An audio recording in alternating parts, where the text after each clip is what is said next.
Keserakahan kembali muncul di hadapan Yang, mengingatkannya bahwa ia membutuhkan 7 hari penuh untuk mengasimilasi bakat yang baru ia tiru. Selama periode itu, dia tidak bisa meniru bakat orang lain. Tapi itu bukan masalah besar.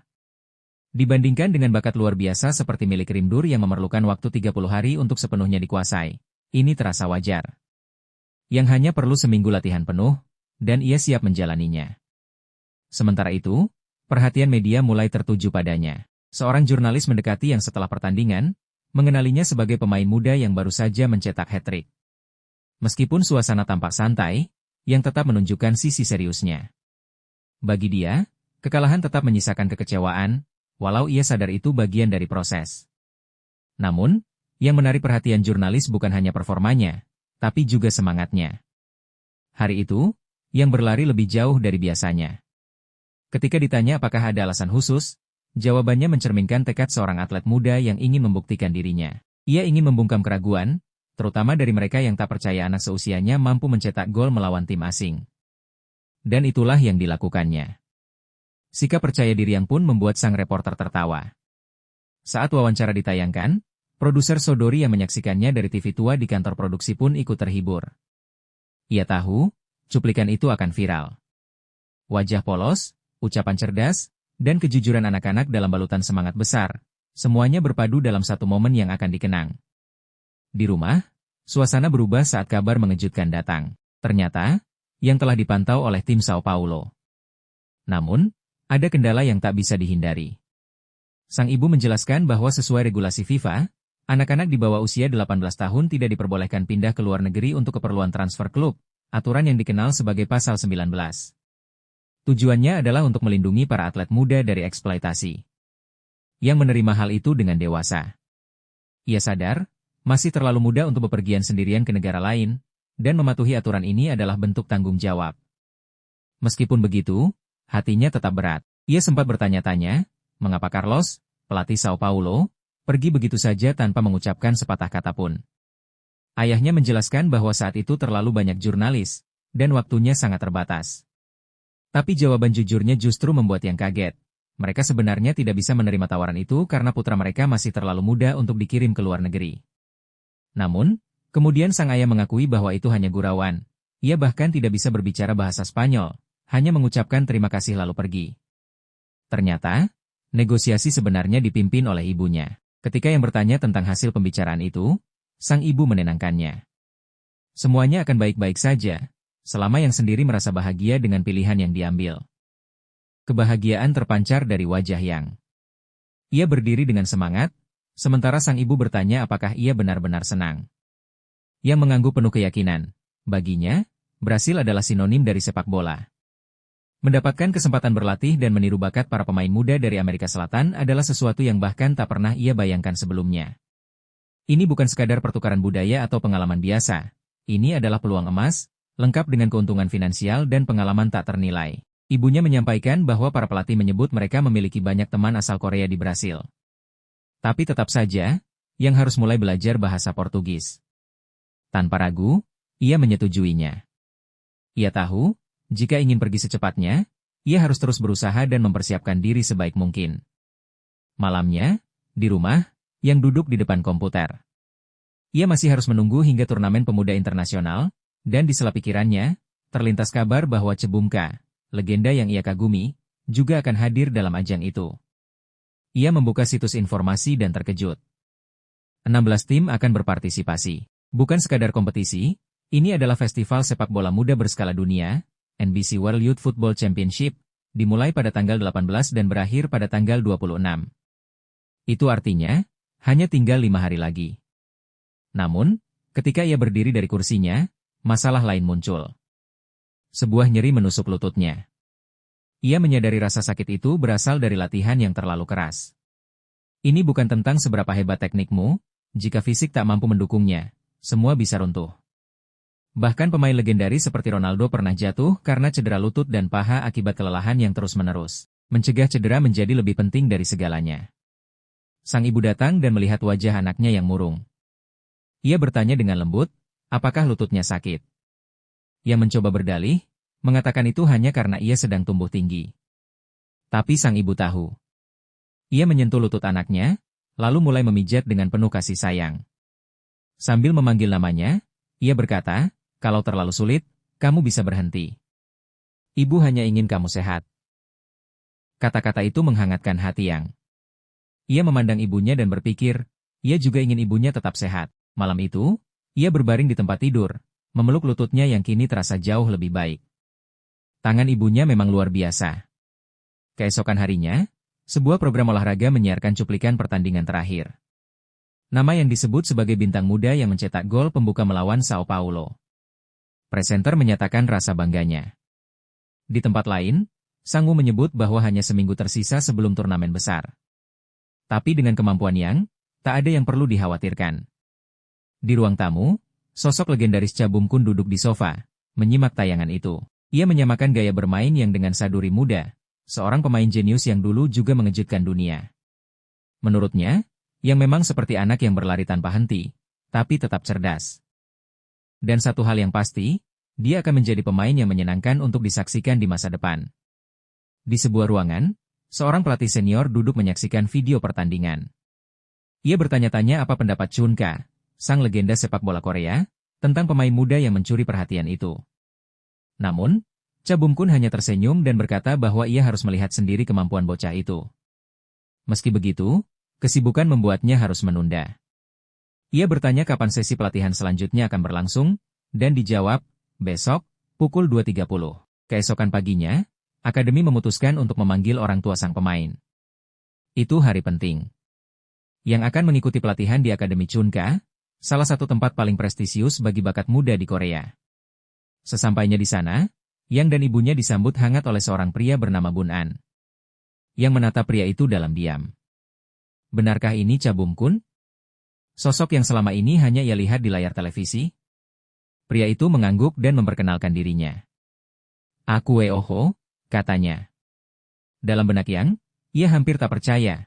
Seorang legenda sepak bola kini berdiri tepat di hadapannya. Cha Bum Kun menepuk kepala Yang dan bertanya dengan nada penasaran, "Kau seorang striker?" Yang mengangguk.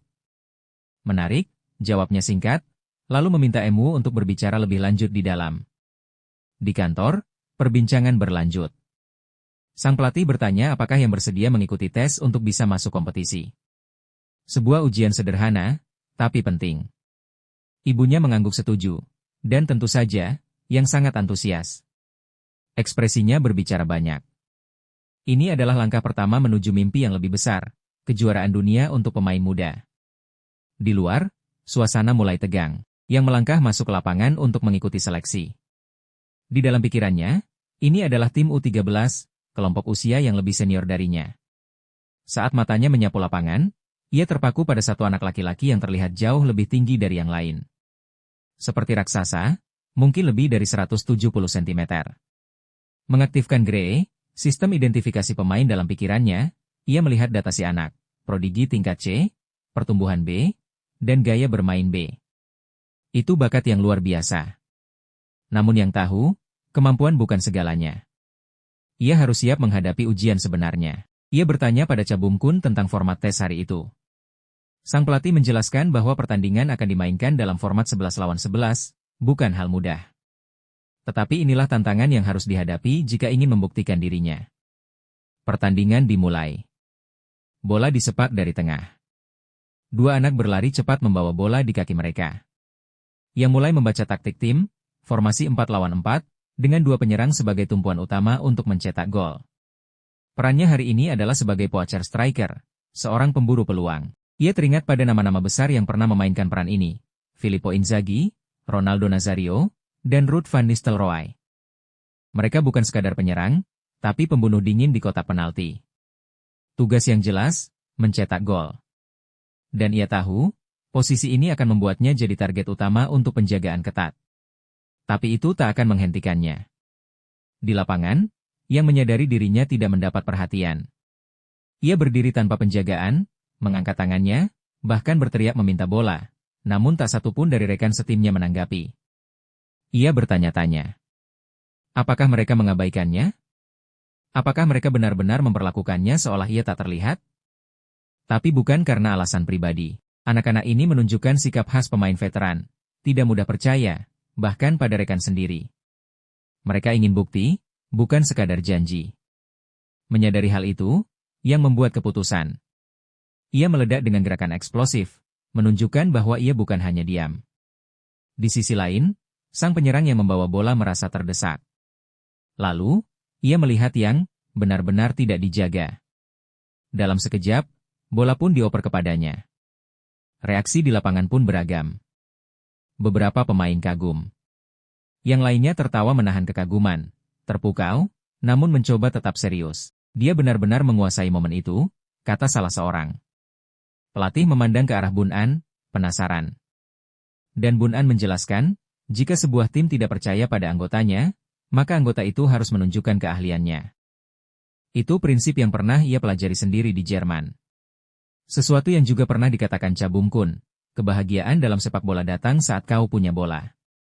Risiko kehilangan adalah bagian dari permainannya.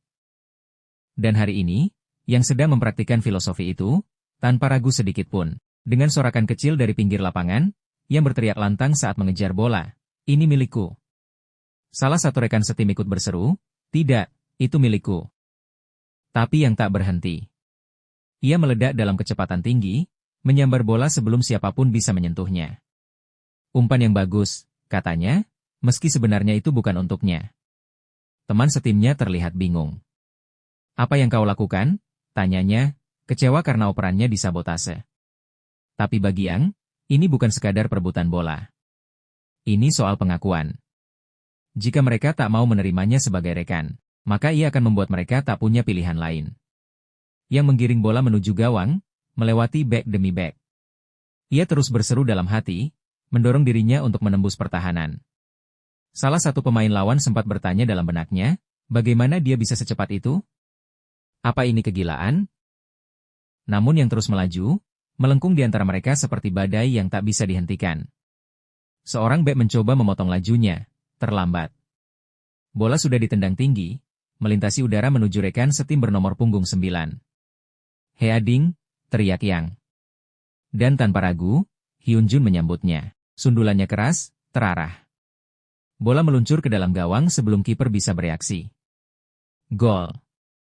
Gray, sistem statistik internal Yang, memberitahu bahwa ia baru saja memenuhi salah satu syarat, memberikan 15 assist dalam pertandingan.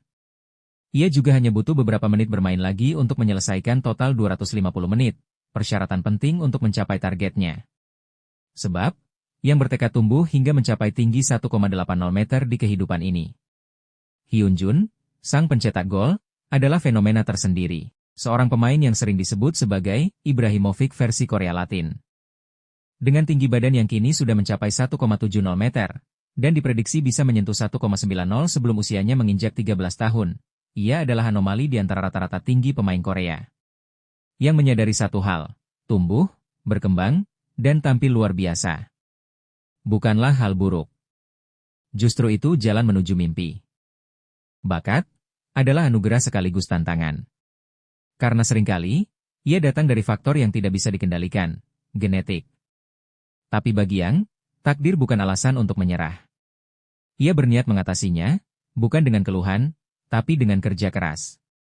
Di lapangan, bola yang dikirim terlalu tinggi oleh Yang disambut Jun dengan sundulan sempurna ke gawang. Setelah itu, Jun langsung menghampiri Yang, dan mereka merayakan gol bersama. Sebuah momen kecil, tapi penting, pengakuan. Di ruang pelatih, Cha Bum Kun duduk memperhatikan hasil pertandingan. Ia mencatat bahwa Yang mencetak 1 gol dan menciptakan 3 assist. Lumayan untuk pertandingan pertama, gumamnya.